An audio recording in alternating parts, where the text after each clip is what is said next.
À l'initiative de Geoffrey Marron, nous tentons un nouveau format qui est une espèce de revue de presse, revue d'actualité. Révolutionnaire. Pour moi, ça n'a jamais été pensé dans toute l'histoire de l'humanité. Parce que Geoffrey vient nous voir, il dit attendez les gars, j'ai une super idée. Comme nous, on se dit putain, le mec. L'idée en fait, c'est qu'on a tendance à faire des émissions un peu trop sérieuses, des fois un peu. Et on aimerait plus agréable, plus léger. C'est bien de. C'est vrai, plus c'est léger. vrai. C'est vrai, t'as raison. Rebondir. On est trop ironique là, dès le début. Non, c'est clair.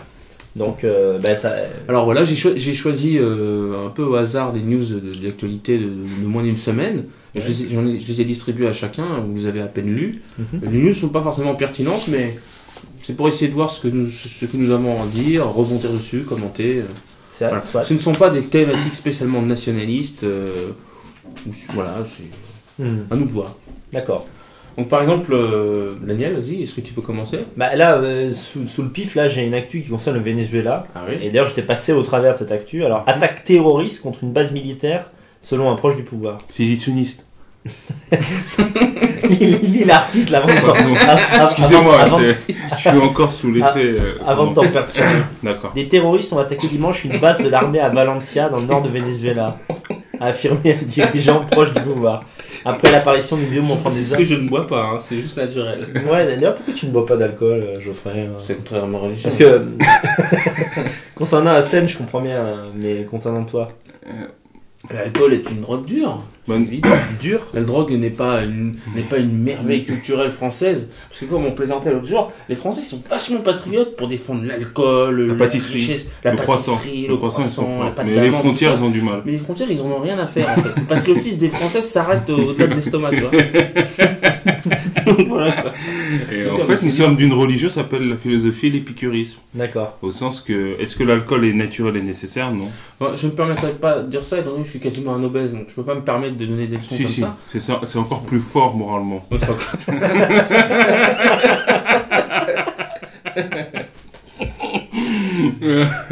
D'accord, donc en fait, vous êtes un peu sur la position célinienne qui consiste à dire les Français du bas, bah, c'est ce que pensait Céline. Céline pensait que l'alcool était vraiment. Céline Naïbi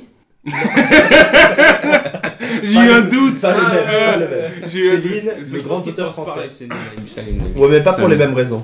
Il pense que c'est Peut-être, chétard, là encore. Vous voyez, on Non. arrive à avoir la langue des vies, on n'a même pas commencé. On n'a toujours En pas fait, parlé on a pas d'actu. besoin d'avoir Mais La on va- réalité, on je crois, va- c'est qu'en fait, personne ne veut parler du Venezuela ici, quoi. Si, Ah, si, si, si, il on faut peut parler, parler. si. Faut- Parce Moi, qu'on est des gens j'ai sérieux. l'honnêteté de vous dire que c'est On a une un forme. sujet que je connais très peu. Ouais, c'est vrai. Donc, Le je sais Venezuela, pas, c'est. Alors moi je peux en parler c'est- simplement, c'est- tu veux Est-ce commencer que vous pensez que Chavez a été assassiné, comme le pense...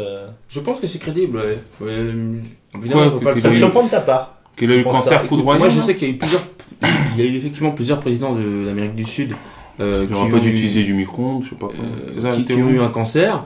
C'est largement dans les possibilités des Attends, services. mais déjà, il faut rappeler. L'idée, c'est Oui. que le cancer qu'il a eu est artificiel. Enfin, Oui, il aurait été inoculé. il aurait été inoculé et donc il y a une Oui. maîtrise de la possibilité d'assassiner Ouais. quelqu'un par cancer. Euh, C'est ça, non, attends, c'est pas inoculé, c'est pas comme un virus. Oui, c'est c'est mal très exprimé. simple. On lui aurait mis une barre avec pas de l'uranium, C'est je sais ça, pas du quoi, polonium, mais, par exemple. du polonium. Comme Ah, le ok, président ok, Porochenko ok, ukrainien, ok. je crois qu'il a été Ah exposé à oui, du oui, uranium. oui, Ça, c'est d'accord. une Ok, réalité. ok, d'accord. Non, ça ne marche pas, c'est pas. Donc, ouais, qu'est-ce que vous en pensez de ça? Toi, tu penses, qu'est-ce qui.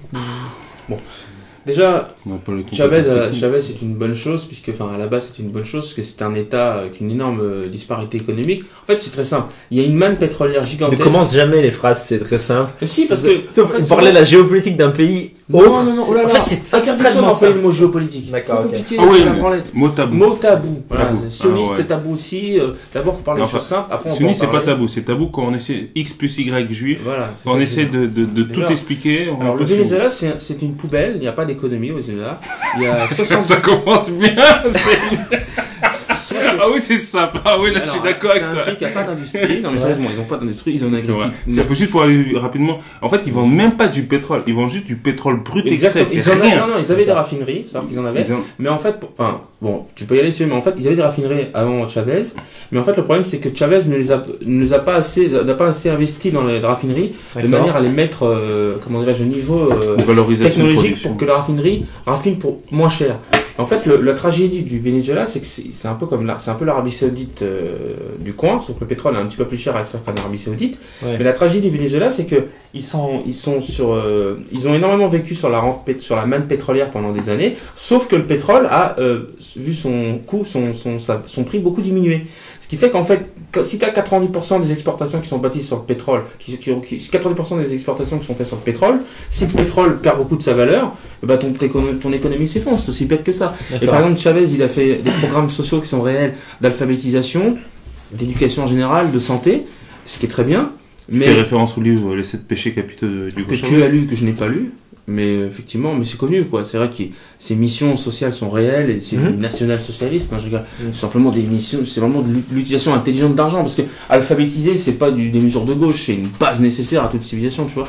Mais bon, donc pour terminer, en fait, le problème c'est que quand la manne pétrolière, il n'a pas réussi à créer une véritable économie. Je ne sais pas pourquoi, parce que peut-être que les gens ont un quotient intellectuel bas, non, j'en sais rien, mais. Excusez-moi, j'ai des reflux gastro-œsophagiens. Si quelqu'un a une solution à ça, qui nous envoie un mail.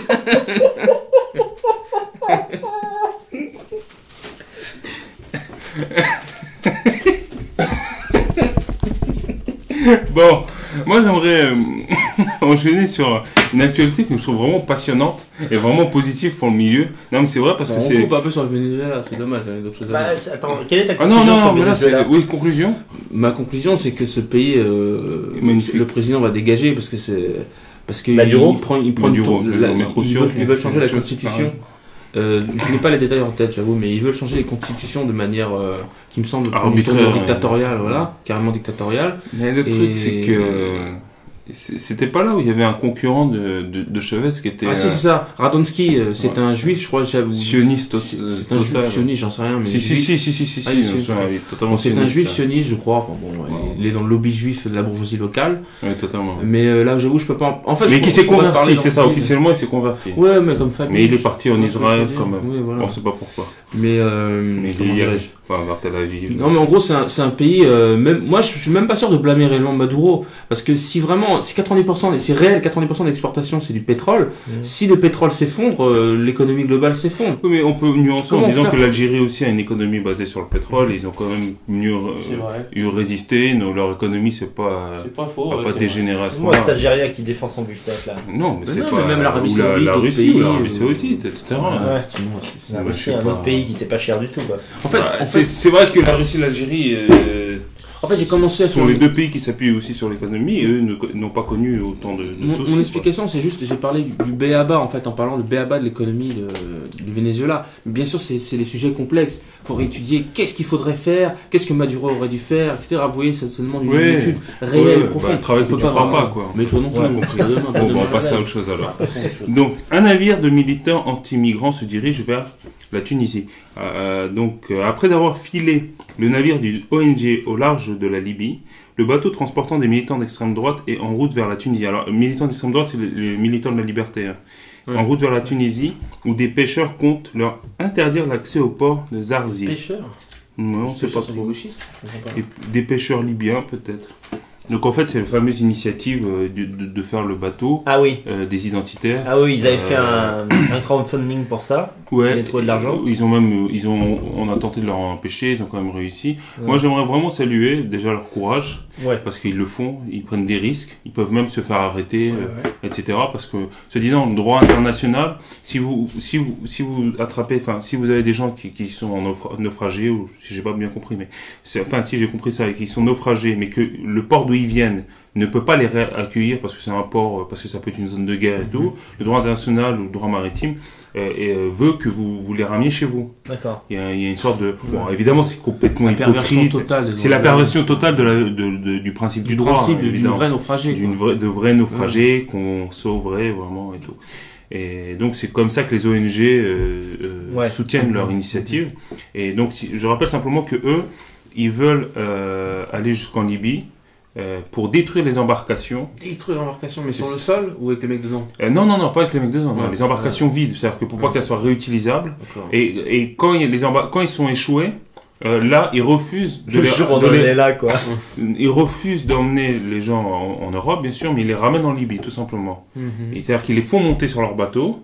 ils les ramènent en Libye, donc ils les soignent, les couvrent. Ils font en fait le travail d'une ONG, c'est-à-dire humanitaire, c'est-à-dire qu'ils les sauvent vraiment de la noyade, ils meurent pas, ils les ramènent en Libye. Et ils détruisent l'embarcation, tout simplement.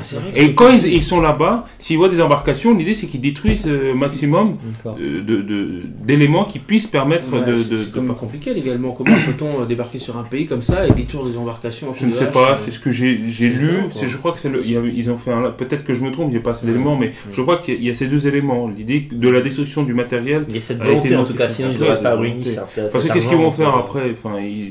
On comprend, c'est vrai que c'est fort symboliquement. C'est quand même dangereux. En tout cas, c'est une très bonne opération de communication. Bon, concrètement, je ne sais pas si à eux seuls ils vont arrêter le trafic, bien sûr, mais j'espère qu'ils vont quand même détruire quelques embarcations. Que ça existe. Vous avez vu un peu ces graphiques terribles où on voit que les Libyens sont piochés carrément à domicile en fait. Maintenant, les bateaux qui encouragent l'immigration, en fait, ils vont les chercher carrément. Il ne faut pas croire qu'en fait, ils se noient au milieu de la Méditerranée et on va les sauver. En 2011, c'était le cas au début. Au début, c'était le cas, mais maintenant, on va les piocher carrément maintenant, ils vont les chercher, à 100 mètres des côtes libyennes. Maintenant, ils vont les chercher dans les villages, dans les piscines. Ils sont en train de se noyer dans les piscines. Et tout ça, et les mecs arrivent quoi. Et vous pouvez imaginer qu'à 10 km du bord, ce n'est plus les eaux libyennes, c'est les eaux internationales. En fait, les ONG les attendent là, ils les récupèrent à 10 km de la Libye et ils les ramènent jusqu'en Italie. C'est-à-dire qu'en fait, les ONG font un travail de passeurs. C'est ça. En fait, c'est une immigration organisée. C'est l'alliance, la sainte alliance entre le gauchisme et la criminalité. Mais effectivement, ce qui est terrible, c'est d'imaginer le mensonge des médias qui te font croire qu'en fait la traversée est épique, alors qu'en réalité le Libyen n'a rien à faire. Il se met dans des embarcations, on va le Libyen, c'est compris. Le Libyen très noir, d'extrême sud, sud libyen, d'Afghanistan, tout ça. Voilà. Mais moi, juste un truc quand même, c'est vrai quand j'y pense. Extraordinaire la Libye, parce que quand j'y pense, t'as des types qui traversent une mer, qui sont au bord de la côte libyenne, et on les prend pour les mettre en Italie, par exemple. Alors que c'est vrai qu'effectivement, ils devraient les mettre, comme tu disais tout à l'heure, ils devraient les rendre en Libye, ça n'a pas de sens. Oui, mais c'est disant la Libye. T'es en France comme ça, t'es en train de te noyer. Puis je vais aux États-Unis. Puis t'as 10 km à la côte française et ils te mettent aux États-Unis. Non, mais ça n'a aucun sens. Aucun sens. Bien sûr. Les gens se demandent, moi qui suis un petit peu italien, vous savez, ils disent, mais comment ça se fait que les Italiens réagissent pas plus? Parce qu'on voit des images effrayantes, tu sais. Par exemple, à quelques années, on voyait à Lampedusa, je sais pas combien de milliers de Noirs entassés comme ça, qui s'énervent. Comment les Italiens font pour accepter ça? Alors, il y a deux facteurs. Le premier, c'est qu'ils arrivent dans des zones qui sont contrôlées par la mafia. Et la mafia italienne se fait de l'argent sur les migrants. C'est-à-dire qu'il y a vraiment la mafia, notamment sicilienne. De quelle manière? Très simple, en fait, ce sont eux qui organisent les passages, les passeurs. Les passeurs, les mafieux italiens. Les mecs qui conduisent les bateaux, en fait, tout ça, c'est dirigé par la mafia. Bien sûr. D'accord. En combinaison des associations. C'est amusant, mais vous avez l'élite, la bourgeoisie d'élite qui nous trahit, et vous avez cette bourgeoisie non officielle qui trahit aussi. Tout à fait. Alors qu'en plus, ce qui est paradoxal, c'est que moi je connais un peu le Sicilien est extrêmement raciste.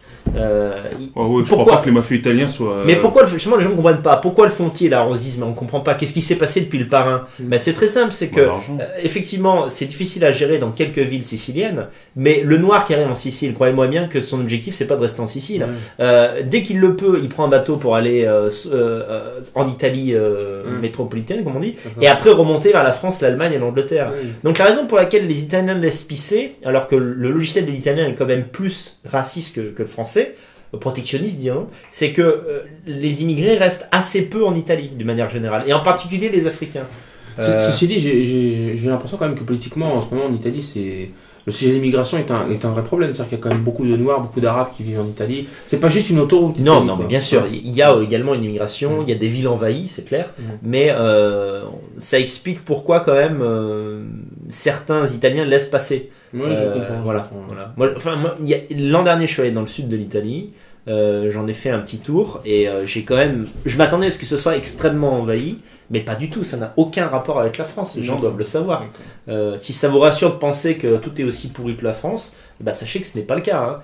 Effectivement, comme partout en Europe, c'est les villes. Tu vas à Naples, par exemple, Naples est quasiment devenue une ville musulmane. Tous les Arabes du sud de l'Italie se sont concentrés sur cette ville. Mais c'est pas le cas partout. C'est pas à Naples où il y a... Là, ils produisent des faux billets, les fameux faux billets napolitains. Je pense que c'est pas des Arabes, mais... Non, mais... il y a une... La fausse monnaie européenne vient énormément de d'Italie. De la mafia mafia napolitaine. Ah ouais, napolitaine. Les spécialistes là-bas, ils sont très efficaces. Ouais. Bon, moi j'en ai une autre alors. Oui. Alors, 44 ans de combat pour les animaux, Brigitte Bardot ressort ses griffes. Bébé, qui nous a reçu ses ailes, à la madrague de Saint-Tropez, continue son combat pour les bêtes. Elle mène une bataille pour la défense des loups et s'en va en guerre contre les ministres de la transition écologique, Nicolas Hulot. Patati patata. Bon, pas très intéressant de dire le reste. En fait, l'idée que j'ai lu ça, simplement, ça paraît complètement anecdotique. Pourquoi tu nous parles de Brigitte Bardot? On comprend pas. Je baille. Oui, mais tu peux bailler, mais parce qu'en fait, Brigitte Bardot, c'est une malade mentale. C'est-à-dire que Brigitte Bardot, en fait, son amour... Docteur Marot. Docteur Marot. Ok, petite thèse. J'ai un diagnostic, il est radical. Il suffit de lire un peu sa vie. En fait, à un moment donné, elle a eu un enfant, elle était enceinte, et elle a dit qu'en fait, qu'elle sentait son enfant comme une espèce de cancer qui pourrissait dans son ventre, tu vois. Donc c'est une. Elle a dit ça? Oui, elle a dit ça. Je sais pas du tout, moi. Elle a dit pas exactement cette phrase-là, mais un truc de cette gravité-là, tu vois. Elle a aussi une véritable détestation pour l'humanité. Enfin, c'est le revers de la médaille de son amour immodéré pour les animaux. Oui, d'accord.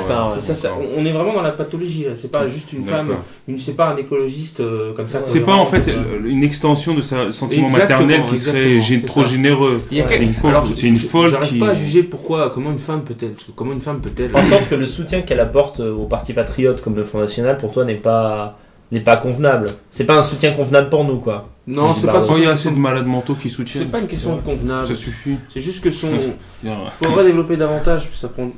Mais en fait, l'idée, c'est qu'il faut se méfier des femmes qui ont tendance à investir tout leur amour dans les animaux. Parce que, par exemple, je me souviens d'avoir lu un texte de la propagande nazie il y a longtemps, parce qu'avant j'étais nazi. Non, je rigole. Et ce texte, en fait, disait que les nazis... Ce texte, en fait, recommandait aux femmes de ne pas avoir d'animaux, de manière à ce que les femmes s'investissent davantage dans l'amour maternel et dans le fait de faire des enfants. D'accord. Et en fait, ça m'avait paru assez subtil comme idée, quand même, déjà, parce qu'il faut mais en fait, les nazis s'intéressent juste pour aller sur ce sens-là, parce que on pourrait ne pas comprendre, mais par exemple, c'est un phénomène qui s'avère être vrai, qui s'avère, en fait, de façon empirique, que quand une jeune fille a des petits frères, mais des bébés, des enfants très jeunes, quand la mère, par exemple, elle a une fille qui est très grande, qui a par exemple 18 ans, et qu'elle a par contre un enfant très jeune, ou même en bas âge, il y a un très grand décalage, donc cette jeune fille va devenir un peu la seconde mère de l'enfant. Oui.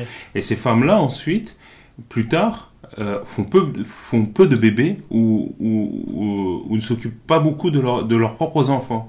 Parce qu'en fait, toute l'activité de maternage naturel, c'est fait sur leurs petits frères ou petites sœurs. Et il y a un phénomène qui de lassitude, en fait. Non, mais c'est que naturellement, tout leur désir... il est assouvi là-dedans. Il est assouvi naturellement. Et plus tard, quand elles-mêmes elles ont leurs enfants, elles ne ressentent pas ça. Elles vont immédiatement dans la dimension tâche à accomplir. Je dois m'en occuper, etc. Et alors que l'émerveillement du début, elles ne l'ont pas avec cet enfant. Et donc en fait, ça gâche leur propre maternage. Je suis absolument convaincu, quoi. Et je l'ai lu plusieurs fois dans des témoignages, et je l'ai pu le constater dans la réalité par des différentes personnes. Et je pense, pour aller dans l'exemple de l'animal de compagnie, mais dans cet autre exemple, je pense que c'est le cas. J'ai connu une jeune femme qui avait dans les 20 ans et qui désirait des enfants. Et qu'est-ce qu'elle a fait? Elle a acheté un labrador, un petit chiot labrador. Ouais. Mais le problème, c'est qu'en gros, elle a dû avoir 30 ans pour faire son premier enfant. Ouais. Bon, heureusement que c'était... Tu pouvais pas lui faire un gosse, Geoffrey? Non, mais je la connaissais pas sexuellement. Je connaissais son histoire et on est typiquement là-dedans. Et si on est pour relancer la natalité, je vous déconseille d'acheter des animaux. De toute façon, à quoi ça sert un animal Mais c'est faux parce que cette vision, en fait, que l'enfant soit un virus, c'est quand même fou, quoi. Parce que c'est un côté scénario alien. Si on veut aller faire... Oui, c'est ça. Elle avait l'impression, Brigitte Bardot avait l'impression d'avoir un alien dans le bide, en fait. Ouais, c'est ça. Pour l'Aspagal et ton copain Mercado, ils pourraient faire un radio melon sur Alien et Brigitte Bardot, quoi. C'est vrai. Ça pourrait leur plaire, ce thème. Ouais, c'est vrai. Mais en tout cas, sur les animaux, pour conclure, c'est vrai que ma femme adore les animaux, mais je lui ai dit d'abord un enfant avant le chien, donc intuitivement. Mais pas de chien. Ah ouais. T'as eu. Je me suis dit, si on a le chien, toute notre attention on va la mettre dessus. T'as raison de battre ta femme. Il y a plein de. Je n'ai pas du tout dit ça. Le mec, il entend ce qu'il veut, tu sais. Genre... Ah ouais, t'as raison de la frapper quand elle parle. Mais tu n'as pas dit ça, c'est. Enfin, c'est... Pas dit ça, ou tu as confonds pas avec une religion que je pratique pas. Bon alors, tu m'as mis sous le pif une actu Game of Thrones, je dois te dire que j'ai arrêté de regarder la saison 2, mais tu peux nous en parler toi. Alors Racine, déjà, qu'est-ce que tu veux en dire de Game of Thrones? Cette série pour moi, c'est un événement. C'est le Seigneur des Anneaux. Quel rapport mais avec le corrompu. nationalisme, on veut te dire en fait. Est-ce que c'est une série nationaliste? Pour moi, en fait, c'est Game of Thrones. Je le vois comme un Seigneur des Anneaux, mais corrompu, vu par un malade mental, une sorte de gauchiste fou qui reprendrait l'univers du Seigneur des Anneaux, mais pour y mettre toute la. Il a juivé en fait, si on peut dire. Il a enjuivé Seigneur des Anneaux, quoi. C'est une horreur totale. On dit ça, mais bon, c'est pas vraiment. Pour caricaturer l'idée d'un monde. Je dis pas que c'est enjuvé, mais c'est une blague un peu nationaliste. Mais ce que je veux exprimer, c'est que moi, c'est extrêmement bien fait, Game of Thrones, en termes techniques. Ça ressemble à un film de cinéma. Moi, j'ai arrêté à la saison 2 parce que c'est une série immorale. Et je déteste les œuvres immorales, en particulier quand elles s'inscrivent dans le temps, ça dure 7 saisons. De toute façon, c'est simple, tout le monde a vu la première saison, je pense. Quand Stark il meurt, je me suis dit, ok, j'ai compris. Il y a Stark qui meurt, Khal Drogo il meurt. En fait, les hommes meurent, la virilité est tuée, et c'est les tarlouse, les femmes, les dégénérés. C'est dans la mort de Stark, je pourrais en faire une vidéo, le vice qu'il y a. C'est-à-dire que il se déshonore en se prétendant coupable de quelque chose qu'il n'est pas pour épargner sa vie, pour éventuellement après faire une retraite stratégique pour reniquer ce putain d'air, c'est un mec qui s'appelle Geoffrey, hasard ou un petit scientifique comme toi. Non mais voilà, donc cet enculé qui s'appelle Geoffrey, donc il s'admet coupable de quelque chose qu'il n'est pas, et le mec dit ok, mais coupez-lui quand même la tête, avec un vice. Et les gens jouissent de ça. Tout à fait. C'est ça qui est le plus mauvais dans cette série. C'est même pas que ce soit, c'est que ce soit immoral, mais c'est surtout le plaisir sadique que les gens ont à voir. Maintenant, ça c'est le début. Ouais. Moi, j'ai continué à voir parce que bon, c'est une mauvaise série, hein. C'est de la merde, mais tu t'es sacrifié, c'est ça. Ouais, bien sûr. Voilà, c'est ça. C'était un travail, hein. C'était pas. Non, c'est parce que c'est un divertissement agréable quand même. C'est-à-dire que quand t'as rien à foutre, t'as tendance à regarder une série à la. Mais pourquoi t'as rien à foutre? On va. Oh non, on va psychanalyse. Alors partie 2, pourquoi Geoffrey? Non, mais attends, c'est intéressant. Je voudrais me recentrer le débat. Nous voulons le décentrer. Ça va encore plus loin. Bon, tu sais, tu parlais de Geoffrey Lannister, je crois que ça, c'est le petit qui lui qui était un malade mental. Il joue très bien, d'ailleurs. Oui, il joue bien. D'ailleurs, savoir que ce jeune homme a fait des études de philosophie après. D'accord. Et c'est un intello un peu quoi. Je sais pas, mais. Et donc le secret de tournage, Geoffrey. Parce qu'en plus, il prend le temps de dire le secret de tournage aussi. Ouais, en fait, je trouvais qu'il jouait bien et j'essayais de creuser derrière pour voir si c'était vraiment un enculé dans la vie réelle. Ah, d'accord. Ça m'a poussé comme ça à chercher. Et donc, alors ça s'amplifie dans la saison 2, puis dans la saison 1, en fait, comme tu disais, les deux protagonistes bons, on va dire, qui représentaient la virilité et l'honneur sont morts, parce que c'est Stark et Khal Drogo. Donc dans le 2, c'est un peu place aux pires ordures. Alors ça continue, hein, c'est pas fini, hein, parce que là on est à la saison 7, je crois. Ouais. Je sais plus. Tu suis en temps réel, toi? J'ai tout vu, moi. T'as tout vu, j'ai honte. Et est-ce que t'as vu l'épisode qui a circulé de manière illégale récemment? Ça a fait un scandale. J'ai vu en anglais. C'est vrai? Et il était bien? Encore une fois, j'ai honte de dire ça. Je préférais regarder Polly Pocket, mais c'est comme ça en fait. J'ai cette habitude de le voir. Oui, pourquoi il y a cette polémique alors? Ils se sont fait piéger? Oh, ça je ne sais pas du tout en fait. Effectivement, il y a des gens qui ont dû pirater une base de données. Alors ils ont surtout eu des adresses mail, des logins, des trucs qui sont on s'ennuie. Ouais. Non mais pour terminer ce que je dis en fait, donc ce que tu disais par rapport au sadisme, en fait ce qu'il faut analyser plus profondément, c'est que ça correspond vraiment à une... Là je rejoins un peu l'analyse on va dire sur la décadence et la corruption des mœurs, au sens où c'est vraiment mettre en... C'est une époque de dégénérer. C'est ça, de dégénérer, ces putains, les Français ils font du vélib, c'est des dégénérés comme dirait. C'est des sionistes. Bon. Et donc pour terminer, par exemple, il y a un moment donné, il y a des scènes où t'as un jeune homme qui se fait castrer par une ordure. Oh, et on voit des scènes comme ça où il se fait torturer, castrer. Il y a aussi un autre fait que j'ai lu par hasard. Parce que... Ah, toi aussi par hasard alors. Totalement par hasard. Tu veux dire que t'es un sociologue? C'est ça. Comme un certain Alain S. Non, je pense. C'est pas ça. Oui, pas de la même sociologique, t'as fait ça. C'est ça, comme plein de choses. Et en fait, beaucoup d'actrices sont des actrices porno aussi. Ah oui? Oui. Quoi? C'est même pas logique, les actrices de Game of Thrones. Oui, dans les actrices de Game of Thrones, beaucoup sont en fait des actrices de porno. Mais d'ailleurs, tiens, puisque tu parles de ça, dès le premier épisode, c'est choquant. Quand la reine, elle baise avec son frère. Ouais, tout à fait. C'est sûr, par derrière en plus. Ouais, je m'en souviens. Pourquoi tu t'en souviens? Je m'en souviens parce que c'est ça qu'on est en train de dire qu'en fait vous regardez chacun le Game of Thrones. Non, je me suis arrêté à la saison 2, je te dis. Moi j'ai regardé dès que Khal Drogo est mort, je dis c'est fini. Ouais. Terminé. C'est pas du tout ça l'histoire. En fait, c'est une série pour femmes. C'est une série qui a les codes des hommes, militaires, etc., de guerre, mais c'est pour les femmes. Parce que les femmes sont profondément perverses, elles aiment ce genre de choses. Mais il y a aussi des hommes qui regardent. Oui, mais c'est des PD. J'adore parce que Hassan il est dans un discours crypto-islamique, il rejette tout de l'islam, sauf Tout. Mais non, pas du tout. Soyons sérieux. Je veux dire, attends, on les voit pas, mais c'est comment quand même il s'appelle des putes, l'auteur que t'adores J'adore. Oui, j'ai oublié son nom, que Soral a mis en avant, cet auteur, ce jeune homme allemand sur la femme.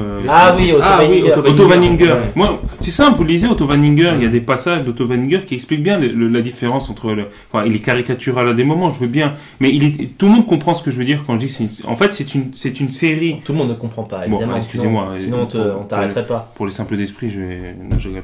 Donc, je disais simplement que c'est un code naturellement de guerre. On voit des hommes prendre des décisions, il y a la guerre, ça gronde, on voit Khal Drogo, on se dit ok, ça nous parle, c'est des codes moraux. Donc et en fait tout de suite c'est une utilisation du monde féminin, le complot, la trahison, l'inceste, les tensions.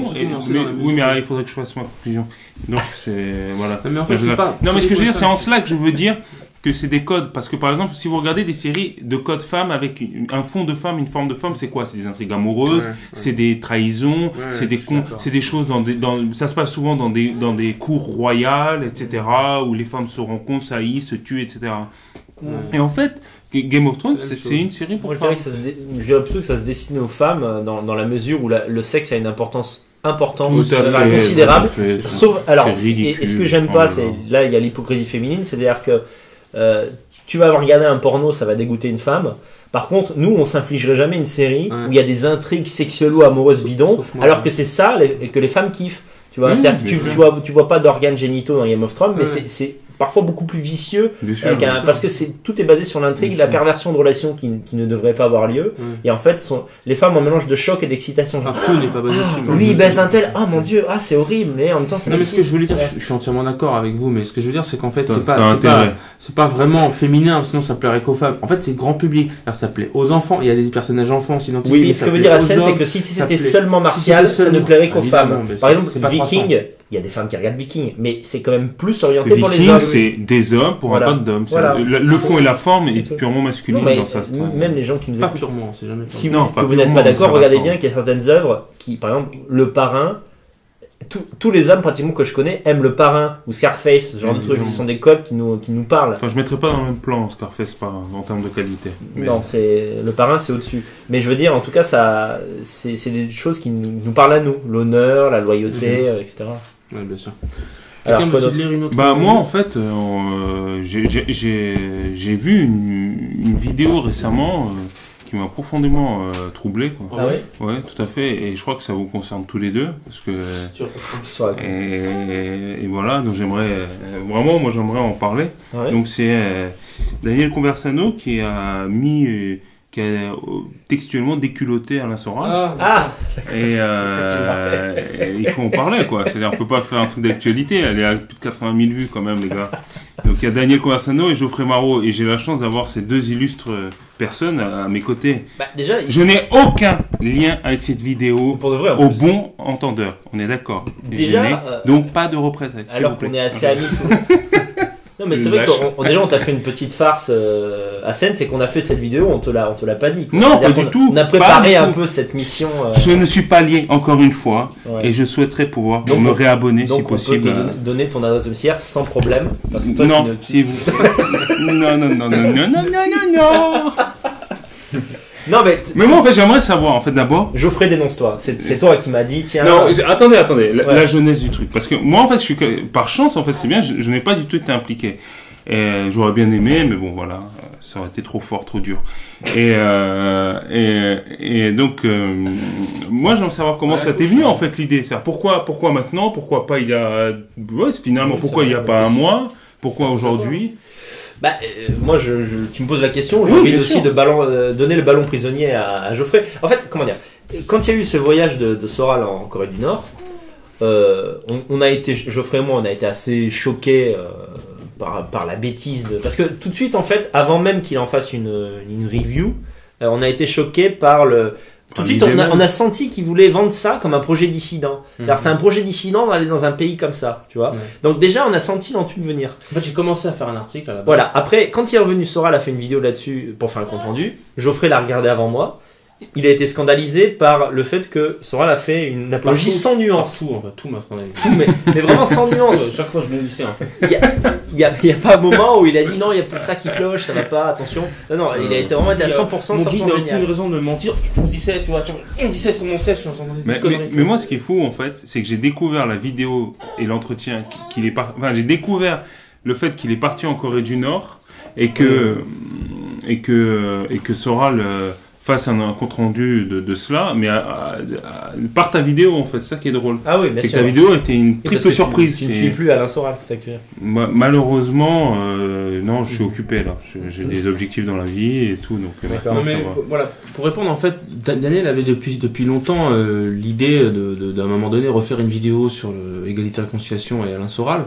Mais il comptait plutôt le faire à la rentrée, hein. C'est ça, Daniel, je crois. Oui, l'été, les gens sont en vacances. Une vidéo de rentrée. Une vidéo, parce que c'est pas qu'on fasse une fixation sur Alain Soral, c'est très ça. C'est qu'en fait, Alain Soral a encore une grande influence. C'est normal, puisqu'Alain Soral a été un grand monsieur et un penseur utile et voire même un génie dans sociologie du dragueur. Donc c'est un homme qui a mérité sa place. Oui, mais attends, mais laisse-moi terminer, s'il te plaît. Non, mais il faut voir sur les faits précis. Non, mais je vais y venir aux faits, laisse-moi commander ma parole. Donc l'idée c'est de se focaliser, d'en parler, parce que c'est une personne d'influence à la base et qui est une personne nocive de par le fait qu'il est tombé fou. Mais à la base c'était ça, en fait. C'est pas du tout une affaire personnelle. Mais déjà, c'est un prétexte, en fait. Déjà soyons comme dans le parrain, c'est du business, Alain. C'est du business. C'est pas moral, mais je veux dire c'est du business. On n'a pas la haine à la base contre Alain Soral. C'est pas une question. On peut pas dire qu'on est focalisé sur Soral. Mais lui va être focalisé sur toi. Je te garantis avec cette vidéo, c'est peut-être que début d'une grande aventure. Non, mais je veux dire, moi j'avais pas consacré de vidéo à Soral depuis le débrief qu'on avait fait il y a 5-6 mois. On avait fait 1 ou 2 articles conclus sur Survelos, mais ça se compte sur les doigts d'une main. Alors que littéralement, moi j'écoute pas toutes ces vidéos, mais à chaque fois qu'il fait une vidéo, on me dit tiens, il t'a cité négativement. C'est vrai qu'il t'a comparé à Oswald. Harvey Oswald. Ah oui, c'est son famille. C'est ça, ouais. Oswald qui. Mais en fait, ça voudrait dire quoi? Ça veut dire qu'en fait, un jour. C'est fou, quoi. Attends, mais. Ça veut dire qu'un jour, je vais tuer. Qu'est-ce qui va se passer? Je vais tuer des. Macron. Non. Ah ouais, non. Ouais, si, ce serait l'équivalent. En gros, mais dans sa tête, c'est genre un jour, je vais attaquer Moscou, je sais pas quoi. Non. Mais quelqu'un derrière me manipule. En fait, t'es manipulé à l'insu de ton plein gré. T'es le Richard Virenque de la dissidence. À l'insu de ton plein gré, tu dors. C'est bon, à l'insu de ton plein gré, tu vois. Mais parce que là, tu pédales et tout. Parce que Oswald, quand il a tué Kennedy, c'était à son insu. C'était quoi? C'était du mind control, en fait? Non. En fait, l'idée, c'est que lui était manipulé. Il croyait qu'il faisait une action communiste ou je sais pas quoi, qui tuait le président des États-Unis.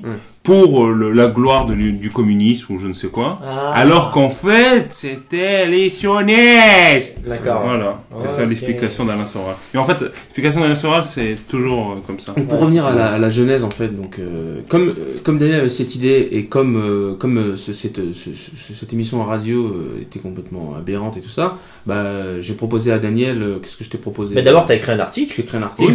Qui pour moi résumait suffisamment la situation. J'avais pas prévu de faire plus. T'as écrit un article et en fait voilà ce qui s'est passé. Tu pourrais redire un peu l'article?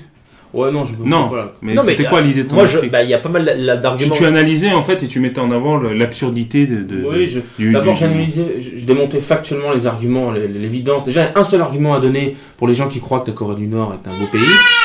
Ah, quelqu'un qui est pas d'accord? Rien. Il y a un seul argument, c'est que les habitants de la Corée du Nord n'ont pas le droit de quitter leur propre pays sous peine de mort ou d'internement à vie. Donc, il n'y a plus de discussion. Prouve-le. Prouve-le, oui, il faut que j'y aille moi-même et je me fasse incarcérer à vie, peut-être pour le prouver. Ouais. Non, mais il suffit de taper ça sur Internet, il suffit de regarder les nombreux documentaires. Alors, c'est sûr que si tous les documentaires sont bidonnés... c'est simple aussi. Est-ce qu'il y a des touristes coréens? Non, il y a la preuve. Autre argument. Ouais. Non, mais la preuve factuelle. Essayez de draguer une Nord-Coréenne sur Facebook. Trouver une Nord-Coréenne des Nord-Coréens en vacances à Paris ou ailleurs. Non, mais écoutez, c'est évident, les amis. Non, mais c'est évident, mais on peut donner des faits. C'est tellement évident que je suis même choqué. C'est pour ça que je suis choqué. Pour moi, le meilleur argument de ton article était le suivant. Il faut pas confondre, en fait. Mais là, la force factuellement. Non, mais l'argument que j'ai pas repris et qui est propre à ton article, pour encourager les gens à le lire, on le mettra en lien, c'est que tu expliques que il faut pas être admiratif d'un régime qui oblige les gens à être dans la frugalité, ce qu'on appelle gentiment la frugalité, qui est en fait le manque. Il faut que les gens par eux-mêmes arrivent à être dans la tempérance. Et tu prends l'exemple des Japonais. C'est-à-dire que les Japonais c'est un peuple maintenant riche, qui a réussi dans sa transition dans une économie capitaliste, et malgré tout, il y a assez peu d'obèses au Japon. Ce qui prouve que les Japonais sont des gens sereins, tempérants, qui arrivent à prendre soin d'eux. Alors que Soral faisait la louange en disant c'est incroyable, en Corée du Nord, il n'y a pas de gros, tout le monde, ça se passe bien, les gens filent droit, mais oui, ils sont obligés. Donc je trouve que cet argument était fort. Oui, l'argument est fort, et effectivement, il est indiscutable. Après quoi, bon évidemment, soyons clairs, on est tombé sur enfin c'est toi qui es tombé sur ça. En fait, en lisant les coms, parce que parfois je lis les coms sur Facebook, il y a un commentaire de quelqu'un qui parlait de quelqu'un qui avait trouvé une vidéo d'un touriste qui avait vécu les mêmes choses, qui avait fait le même parcours que Soral. Je dis tiens, je vais vérifier ça, je regarde. Effectivement, ça a été le cas. Alors après, j'ai fait le travail de vérifier précisément ce qu'il disait, de rechercher dans les vidéos si c'était vrai. Enfin, c'est un travail minutieux, fastidieux, mais nécessaire. Ouais. Et puis je t'ai proposé de faire une vidéo et tu étais d'accord pour le faire. Bah oui, parce que c'était tellement gros, c'était une fois de plus. Tu as combiné la critique de Soral et la Corée du Nord. T'as fait les deux. Oui, voilà. Parce que non seulement il racontait n'importe quoi sur la Corée du Nord, mais en plus il avait cette prétention mégalomaniaque de nous expliquer qu'en fait il avait été un invité très très très spécial du régime, alors qu'au mieux ce qui s'est passé c'est qu'effectivement ils ont vu que Soral était une personnalité plus ou moins connue en France et ils se sont dit si ça peut ramener quelques touristes on va en faire la promo, parce que tu as vu fait. Après voilà, le tour qu'il a fait touristique. Ce qui en fait est une décision rationnelle des Coréens du Nord. Tout à fait. Tout ce qu'ils peuvent faire. Oui. Je veux dire, ils essaient d'appuyer, s'ils peuvent s'appuyer sur une personnalité, un homme médiatique pour faire visiter la Corée du Nord, ils sont ravis. Oui, et c'est pas Justin Bieber qui va y aller. Ils ont pas non plus communiqué de fou là-dessus. Non, je pense pas. Mais en fait, ce qui se passe, c'est que le circuit touristique qu'a effectué Soral, par certains aspects, ressemblait à 50 000 autres, mais il y avait 2-3 petites nouveautés. Et en fait, ces nouveautés-là constituent un nouveau circuit que les Coréens veulent vendre. Ah bon, ça je savais pas. Tout à fait, mais c'est ça le site. Et quand Soral est revenu, il a dit si vous voulez faire ce merveilleux voyage dans la vraie Corée, en fait, suivez ce lien. Et donc, tu arrives sur un lien touristique, toi tu savais pas, Hassan, je te le dis.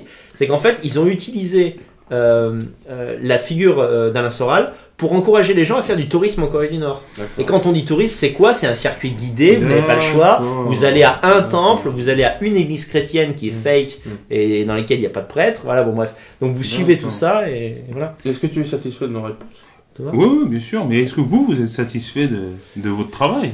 Oui, moi je suis satisfait surtout du travail essentiellement de Daniel, mais je suis satisfait de notre travail, bien sûr. Et toi, Daniel, encore une fois, on n'a fait rien d'autre que dire la vérité. Comme tu dis, Daniel, n'oublions pas que c'est juste dire la vérité en fait. Dire des évidences même, parce que moi je me sens pas, comment dirais-je, être un génie ou je sais pas quoi, être un homme créatif. Ça tombe bien, on l'a absolument pas supposé. Non mais je veux dire, des fois je suis choqué d'écrire des trucs, de me relire en disant, mais en fait c'est évident de dire que la Corée du Nord a des camps de concentration, c'est un enfer, c'est une évidence. Alors, c'est-à-dire que Soral soit totalement fou, ou soit quoi? Comment on peut mentir à ce niveau-là, au point qu'on a l'impression... Moi, quand je lis mon article, il est simple, c'est que Soral a absolument besoin... Oui, non, ça, ok. Mais moi, honnêtement, quand je l'ai écouté, parce que j'ai écouté l'émission, mais après avoir vu la vidéo de Daniel, d'abord j'ai vu la vidéo de Daniel, après j'ai écouté Soral, et il en parlait avec... C'est vrai, on ressentait un calme de ce voyage. Donc ça a été une semaine où il n'a pas pensé au sexe. Il le dit. Ce qui est drôle, c'est qu'à un moment, j'écoute, j'ai dit, mais il est le fait qu'ils disent des vérités sur ce qu'ils pensent est plus fort que tout, parce que ils comparent à l'Algérie en disant c'est un échec total, le socialisme algérien est un échec total, le socialisme coréen c'est un échec, c'est une réussite totale, alors que l'Algérie a toutes les ressources et les Coréens ont rien, et il dit quel peut être le facteur qui change, le peuple peut-être. Donc là il est sur une position totalement conversanienne. Bon, non mais ça continue. Après il dit qu'est-ce que c'est le Corée? C'est le paradis. Pourquoi? Pas d'immigration. Il le dit, hein. Il n'y a pas de problème. Alain, on est d'accord alors. Pas d'immigration, fierté nationale, et je sais plus quoi, de discipline, etc. Mais il dit, mais alors, qu'est-ce qui se passe? On est tous d'accord. Mais il faut, c'est un suprématiste blanc. Mais qu'est-ce qui se passe? Et les OS1 et les OS2, je comprends plus. Et donc, en fait, et ensuite, tu continues comme ça. C'est que comme ça. Il arrête pas sur ça. Je dis, mais on est d'accord. À un moment, on dirait qu'en lui, il y a un Alain Soral qui se rebelle des fois. Tu sais, Alain Soral de bon sens qui existait avant. Celui de 2003, quoi. Mais là, voyons, tu vois, on dirait que dans son cerveau, il y a une partie dans son cerveau, quelque chose qui fonctionne encore. Je vais donner un indice. Alain Soral, pourquoi le socialisme marche bien en Corée du Nord et pas en Algérie? Ça s'appelle la race. En fait. Il y en a qui ont 105 de QI, il y en a qui ont 80. Attends, mais c'est extraordinaire. À un moment, il parle de l'échec. Il dit, oui. Il le dit, hein. À un moment, il dit, en Corée, il n'y a pas de policiers. Et en fait, il y a une très faible population carcérale. En tout cas, il le sous-entend. Et il dit, comparé aux États-Unis, on est 8 fois plus proportionnel patati, et 80% sont des Noirs aux États-Unis parce qu'ils sont victimes. Et après, il dit, ils sont victimes du système. Ah oui. Et après, il dit, mais peut-être victimes d'eux-mêmes de leur incapacité à s'en sortir. On sait plus si c'est l'un ou l'inverse. Et on sait plus si c'est eux ou c'est l'un. Et il dit ça en ironie. Victimes de leur incapacité à s'en sortir. Victimes de leur incapacité à s'en sortir.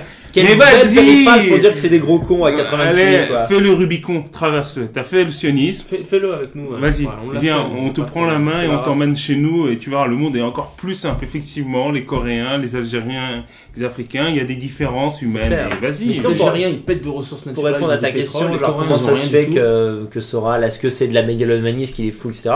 Moi, je pense que comme toutes les personnes qui sont trop sûres d'elles, il sous-estime son auditoire. C'est-à-dire qu'évidemment, il y a beaucoup d'idiots qui suivent Alain Soral. Mais quand un mec qui a plus de sang de QI écoute ce qu'il va dire, il va chercher à s'informer. Ce qu'on a fait nous. Par exemple, sur son voyage, était-il vraiment invité, etc. Avant, voilà. Et donc, en fait, il flotte tellement dans un espace comme ça en disant oui, je suis au-dessus de tout, je vais réussir à encromer tout le monde, qu'il peut pas imaginer une seule seconde qu'on va le démasquer.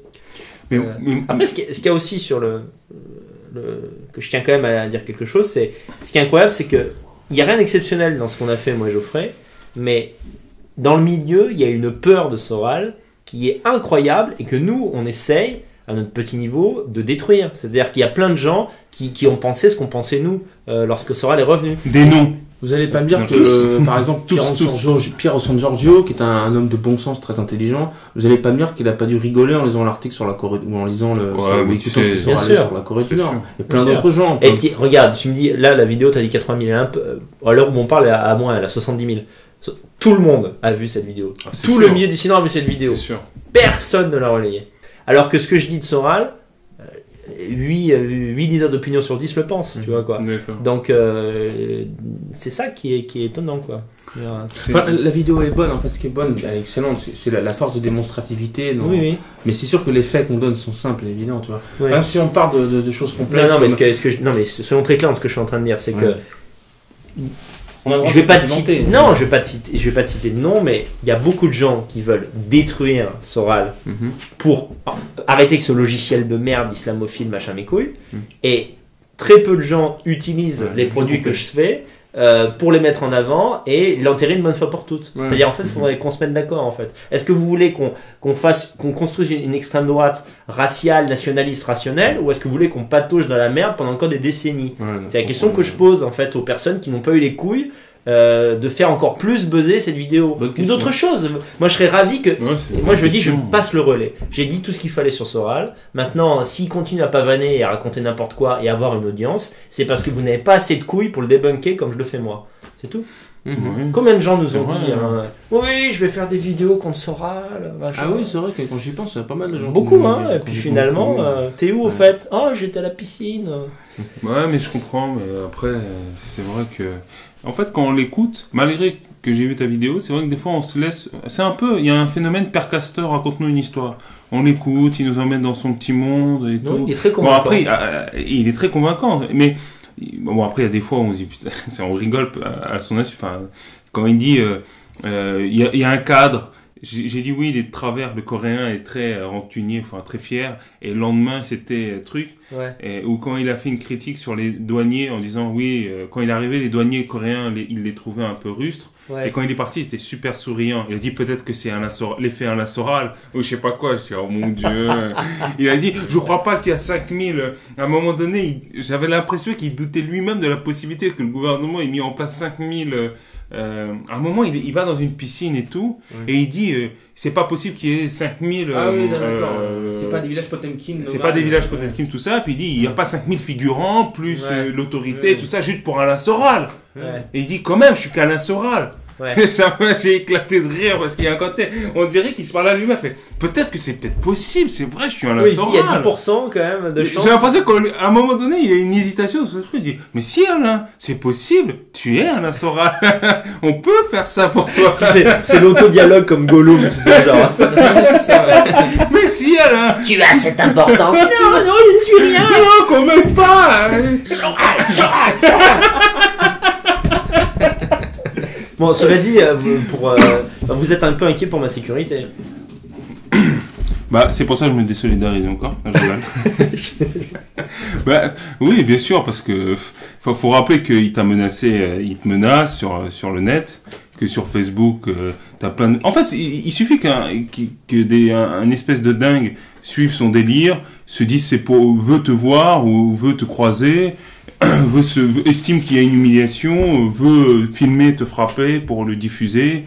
Et je rappelle ce qu'ils ont fait à Saïm Laibi. Ouais. Faut quand même rappeler, c'est qu'ils l'ont vraiment cherché à le nuire dans sa carrière de dentiste. Ils ont voulu faire des procès, voulu faire des fausses accusations, faux témoignages. Bon, après ils se sont rétractés, etc. Ils l'ont pas fait. Mais c'est-à-dire qu'à la fois il y a la façade droite des valeurs, et de l'autre côté c'est les pires manipulations, les pires attaques possibles. C'est une mafia, c'est tout. Parce que essayer de dire à un type, fais un faux témoignage comme quoi c'est un dentiste pour lui niquer sa carrière, c'est-à-dire, comment on appelle ça? Il y a un lobby qu'on connaît qui fait ça. Ouais, il y a un réseau. Il y a des méthodes de mafieux. Moi, je te donne un exemple. Suite au 7 décembre, à l'émission Niveau 0 avec Dieudo et Soral, dès le lendemain, j'ai commencé à avoir des coms complètement diffamatoires. Mais tu sais, là j'ai publié plus de 100 vidéos depuis que je fais des vidéos moi.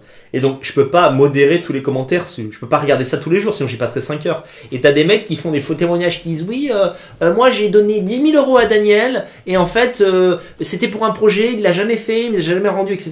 Donc voilà, ça je sais très bien d'où ça vient et ça nuit à ma réputation. Voilà, quoi. Si on prend le critère du courage, on va dire on peut estimer le courage d'un militant selon le risque qu'il prend. Le risque que prend Alain Soral, c'est d'avoir des procès du lobby juif. Il n'y a pas des juifs qui vont venir l'assassiner. Sinon, il serait déjà mort. Hein. Petite parenthèse. Hein. Si le Mossad voulait tuer Soral, il l'aurait tué très facilement. Hein. Ils auraient pris une gonzesse sur Facebook, une binti juive blanche. Ils l'ont juste mis sur le mur des comptes. Ils l'ont niqué très facilement, comme il s'appelle, cet ingénieur israélien Vanounou, là, qui a été attrapé à Paris, kidnappé, parce qu'il y avait une agente du Mossad qui l'avait pris. Donc déjà, Soral, il serait mort de 1000 façons possibles. Mais bon, bref. Donc en dehors de ça, il n'y a pas de risque, c'est pas les Arabes qui vont lui tomber dessus. Alors que toi, on va dire, tu peux avoir peut-être certains Soraliens ou des mecs de Soral, j'en sais rien. Je peux être agressé par des immigrés. Surtout des racailles. Et là, le risque est beaucoup plus élevé, que ce soit des islamistes ou des racailles. Donc, toi, tu es courageux par tes vidéos, c'est toi, c'est pas Soral.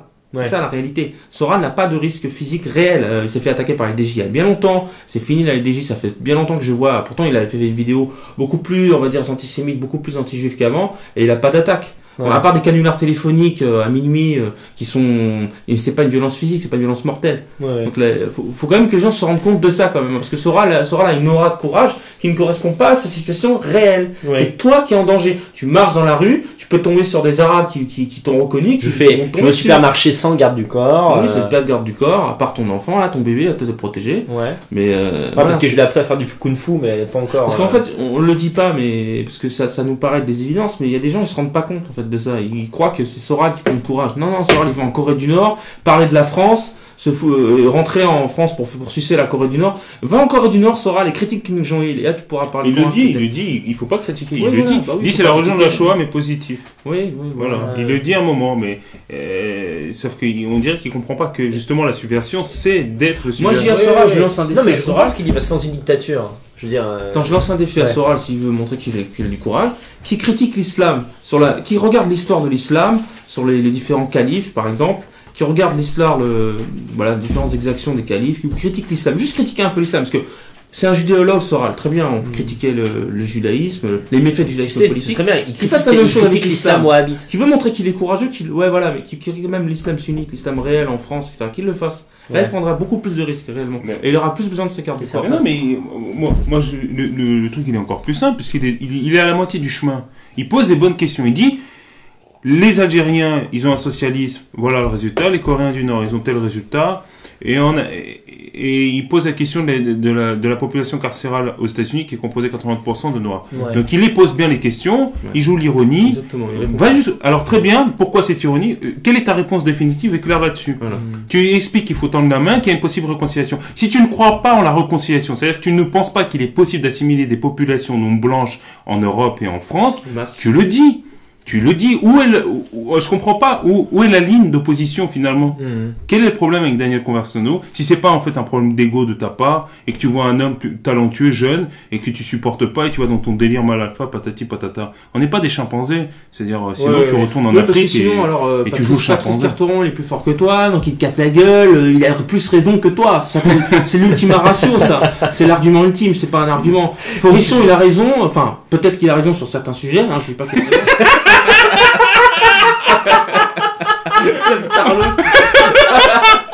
c'est le best moment. Punchline, le raté, le tocard.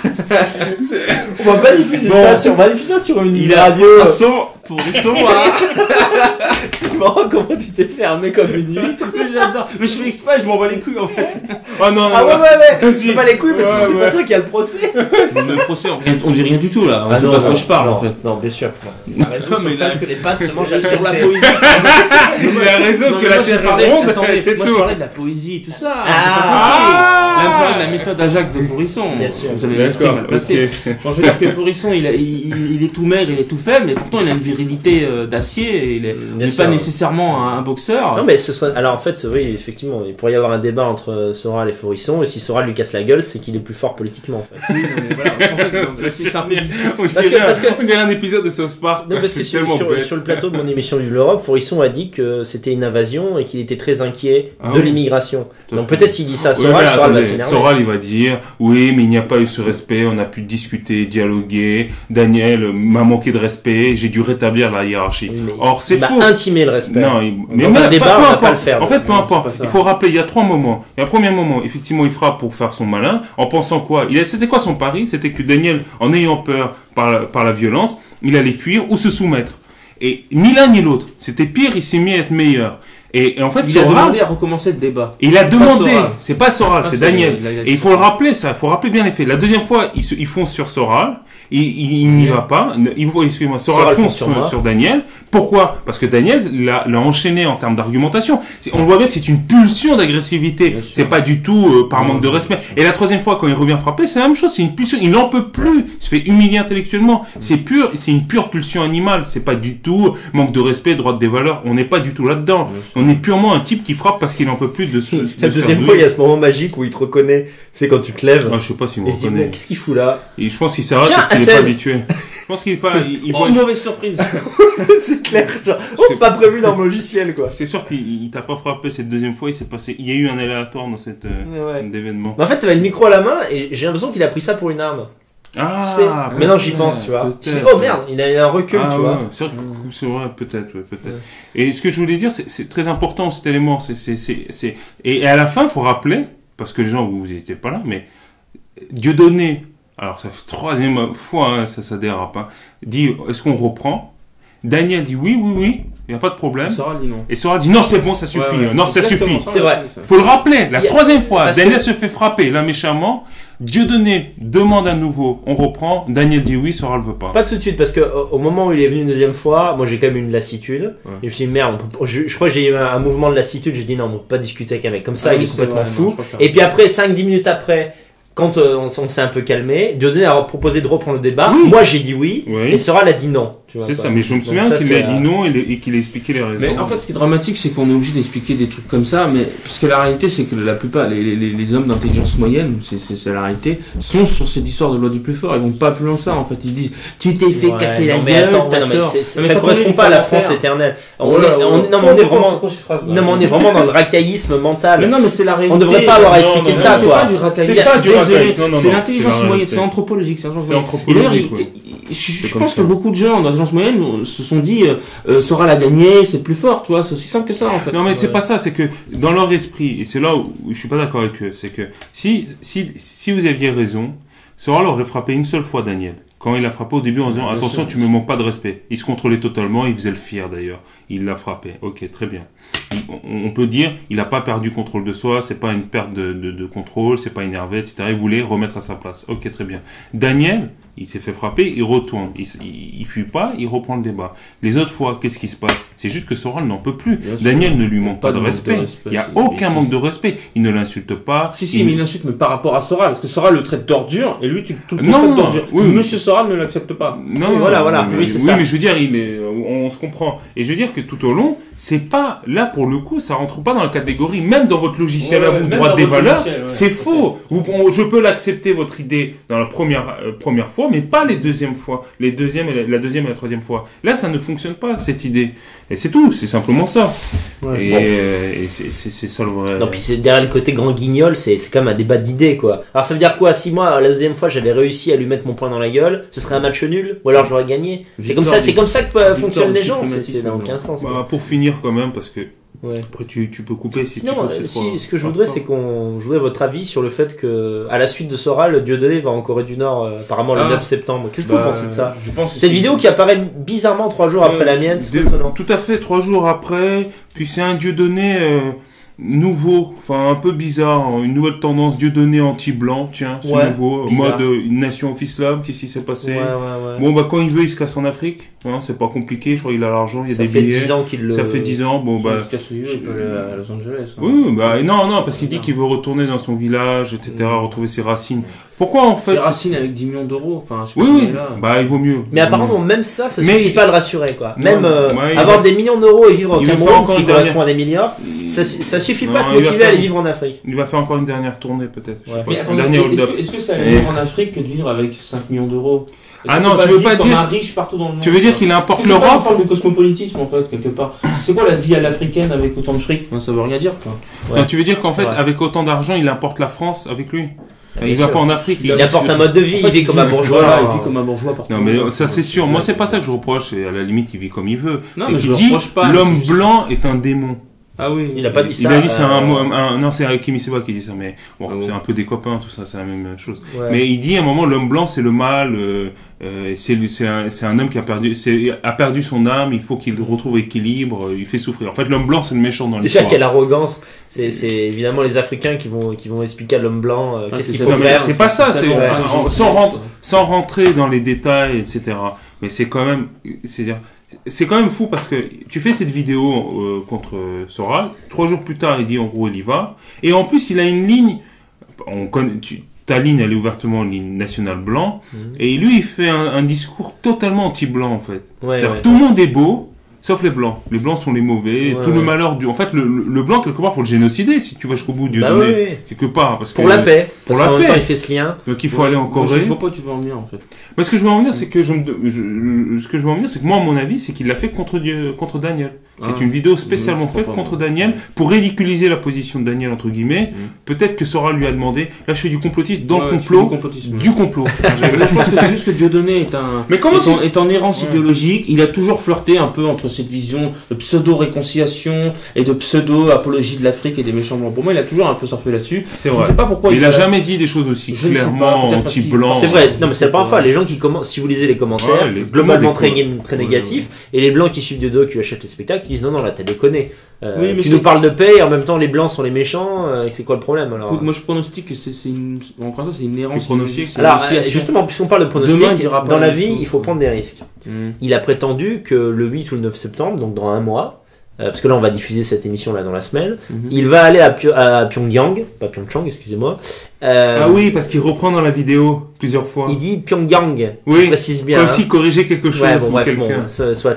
Mais il va aller donc en Corée du Nord, soi-disant pour participer à un festival pour la paix qu'il aurait lui-même organisé et proposé aux autorités. Lui-même organisé. Il a proposé apparemment ce festival aux autorités. Alors à votre avis, qu'est-ce qui va se passer le 8 septembre? À mon avis, il n'y aura pas un spectacle humoristique avec un traducteur coréen qui va traduire. Que va-t-il y avoir? C'est possible de l'humour de Dieudonné. C'est pas si pronostic, faut se mouiller. À scène, il va se passer quoi à ton avis? Je pense que ça va être des conférences à l'eau de rose, quoi. C'est-à-dire des trucs, des propos mièvres. Il faut être pour la paix, l'empire. Ça va être des bêtises comme ça. C'est simple. Soral, je prends notre exemple. Soral n'a pas voulu aller en Iran. Et il a dit pourquoi. Il a dit quand vous allez en Iran, vous êtes obligé de rédiger un document où vous, en gros, faites une louange au guide spirituel musulman et vous faites une louange sur l'islam. Guide suprême. Et au guide suprême, oui. Et Soral ne voulait pas le faire. Il a dit voilà, je voulais pas y aller. Il a été très honorable. Il a dit et en plus on m'a demandé de faire ça et je refuse. Il l'a pas fait. Il n'est pas y allé. Dieudonné les pistaches. Oui, c'est ça. Et Dieudonné l'a fait. Et Dieudonné fait un entretien où il explique que l'islam doit gouverner le monde, doit convertir. C'est pour ça que je te dis que c'est une erreur logique, ça veut rien dire. C'est n'importe quoi. Pour lui, c'est la représentation permanente. Tout à fait. Pour lui, en fait, je ne sais même pas ce qui s'est passé, mais en tout cas, il l'a fait. Il s'en fout. Il est fort possible qu'il y aille, mais il est fort possible. C'est évident que c'est pas une conférence de la. Soral va-t-il y aller avec Dieudonné? Oui, alors. Non, c'est une question que je pose. Je ne sais pas. Peut-être qu'ils peuvent y aller contre cette vidéo pour montrer qu'ils sont totalement dans le sérieux et que c'est pas des comiques et qu'ils y vont. De là à serrer la main à Kim Jong-un, il y a un pas qu'ils ne feront pas forcément. Mais moi, je pense qu'il va y avoir un deuxième voyage touristique parce que ce qu'il faut savoir aussi, c'est qu'à Pyongyang, quand vous faites un circuit touristique, moi je veux dire, je connais un peu parce que même si je n'aime pas le régime dictatorial coréen, ces trucs-là me fascinent. Et à une époque, je m'étais dit, je vais aller visiter la Corée du Nord. Bon, maintenant que je l'aurais craché dessus comme ça, t'imagines bien que je vais pas y aller. Mais je veux dire, donc j'avais vu un peu. Pas, ils sont peut-être non. Je vais pas tenter le coup pour finir avec 15 ans de tôle. Et donc j'avais vu que lorsque tu fais des circuits, très souvent ils intègrent au circuit une représentation, un spectacle. Parce que comme dans toute dictature, toutes les 2 semaines ils ont un truc à fêter. La naissance de Kim Jong-un, la première fièvre de Kim Jong-un, la première fellation, bon bref, tu m'as compris. Et donc en fait, moi je pense que ce festival, il n'est pas organisé par Dieudonné. C'est un festival à Pyongyang comme il y en a tous les mois. Il y a peut-être une partie paix, etc. Ils vont y participer dans le cadre d'un circuit touristique. Ils vont se prendre en photo avec quelques officiels. Ah ouais, et en fait, ils vont nous faire croire qu'ils ont un lien avec le régime énorme. Par rétroaction, ils vont dire en fait, on avait préparé ça. Regardez cette analyse. Voilà. Peut-être même potentiellement avec comme ils avaient fait avec Chavez, ils vont croiser dans un couloir. Il y aura une photo qui les mettra dans le même cadre. Et en fait, ils vont dire tiens, Conversano dans le cul. T'as bien vu qu'en fait, on est. Mais ce que je trouve génial, c'est que même s'ils font ça. Comment dire ? C'est par rapport à toi. Déjà, c'est par rapport à moi. Donc, effectivement, je me serais trompé, entre guillemets, pour les gens, je me serais trompé dans ma vidéo. Mais ça veut dire que eux, pour me détromper, et pour que je passe pour un con, ils sont prêts à sucer la queue de Kim Jong-un jusqu'au bout. On revient sur l'homosexualité, là, ou quoi? Non, mais ils vont encore plus loin que Sartre, qui faisait l'éloge du communisme. C'est qu'ils vont sur place et ils disent, mais t'es le meilleur, c'est le meilleur. Putain de régime communiste qui traite les humains comme des merdes. Enfin, je sais pas si les gens imaginent le degré d'immoralité que ça implique quand même. C'est d'une immoralité on n'en parle pas de ce détail parce qu'on traite les choses de manière rationnelle, mais c'est une abomination, c'est une souffrance. Et tu sais, je suis sûr, ce qui est immoral, c'est que c'est au nom de la rébellion. C'est-à-dire que Soral, effectivement, Soral est un dissident français, mais en France, dissident français, au maximum, tu risques 1 an de tôle et encore, à part Ray Noir, personne ne les a fait. Il y a un ambassadeur américain qui le fait, qui va là-bas, je sais plus comment il s'appelle. Mais c'est pas au nom de la rébellion. Voilà, lui, c'est une ordure et il fait ça pour l'argent, ok d'accord. Mais Soral, au nom de la rébellion, fait l'éloge d'un système qui et de gouvernants qui sont encore plus coriaces avec leurs dissidents chez eux. Donc t'imagines comme c'est épouvantable. Il y a pas si les dissidents qu'il y a, ils sont au goulag ou ils sont morts. Donc c'est une suspicion de dissidence. Oui, voilà, une suspicion. Tout ça pour dire aux gens qu'on en rigole, mais que c'est vraiment des scélérats, quoi.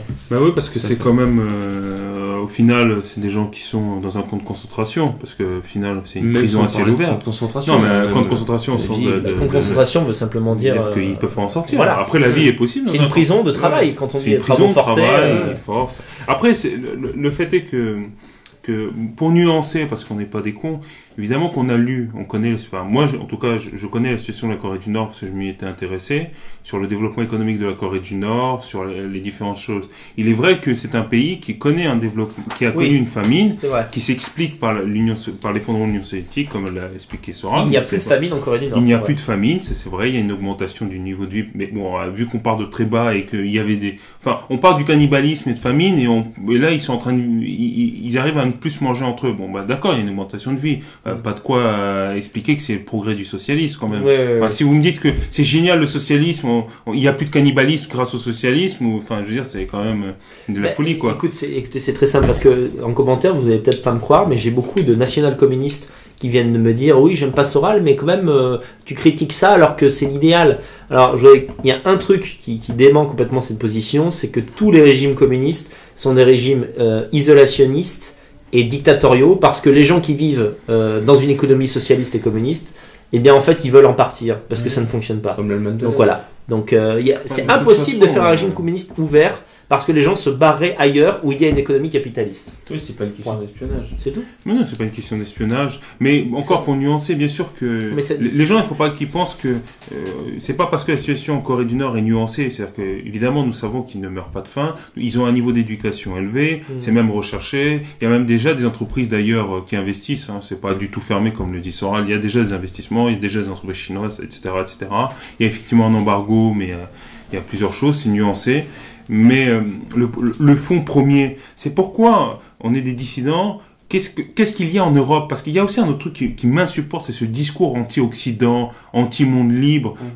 Il dit, je suis dépressif. Mais arrête le sexe, arrête la drogue, arrête tout ça. Qui te force? Personne ici te force à mener cette vie. C'est-à-dire qu'eux, ils sont forcés de mener une vie de vertu. Il n'y a aucun mérite à être forcé à mener une vie de vertu. C'est pas ça la vertu, d'ailleurs. La vertu, c'est le contrôle du vice. Tout à fait. Génial. C'est le contrôle du vice. En Europe, vous avez la possibilité. C'est ça la force de l'Europe et de la civilisation occidentale. C'est la possibilité d'être un homme de vice comme un homme de bien. Mais vous avez ce choix et la responsabilité. Eux, ils l'ont pas. Ce sont des fourmis. Non, mais de toute façon, les petits nationaux communistes de France, s'ils vivent un mois en Corée du Nord comme les Coréens, ils rentrent, c'est des libéraux libertaires. Hein. Ouais, c'est clair. C'est une plaisanterie. Deviennent gauchistes jouisseurs, quoi. Oui, mais sauf que c'est quand même fondamental. Mais il y a souvent un discours qui plaît, même quelque part dans la dissidence, qui est un discours anti-France, anti-Occident. Occident. Et il faudrait un peu le développer. Mais bon, c'est notre mission. Mais la liberté est un élément fondamental. Mais effectivement, on en fera. Excuse-moi, je t'ai interrompu dans ta conclusion, mais on en fera une nouvelle émission parce qu'il faut débunker des mecs. Il faut débunker des mecs comme De Benoît. Il faut débunker des mecs comme Evola.